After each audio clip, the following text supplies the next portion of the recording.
بسم اللہ الرحمن الرحیم۔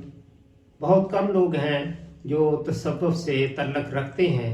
ان میں سے کسی ایک آدمی نے پوچھا تھا کہ یہ جو مراقبہ ہوتا ہے یہ کیا ہوتا ہے؟ اچھا سوال ہے، پوچھنا چاہیے، کرنا چاہیے۔ مراقبہ میں جو سمجھا ہوں وہ یہی ہے کہ یہ خود شناسی ہے کہ بندہ اپنے آپ کو پہچانے۔ ایک حدیث پاک کا مفہوم یہی ہے کہ جو خود شناسی ہوتی ہے یہی خدا شناسی ہے، لیکن خود شناسی جو ہوتی ہے دنیا داروں کے اندر اور ہے، اہل تصوف کے اندر اور ہے۔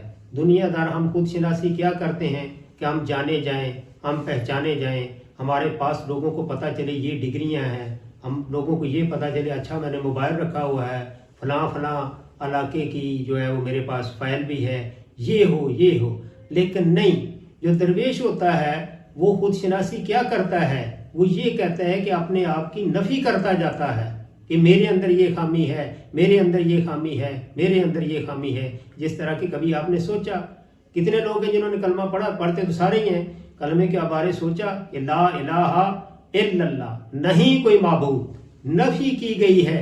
اس لیے مراقبے کے اندر بھی آپ نے اپنی ذات کی نفی کرنی ہے، اللہ کی ذات کا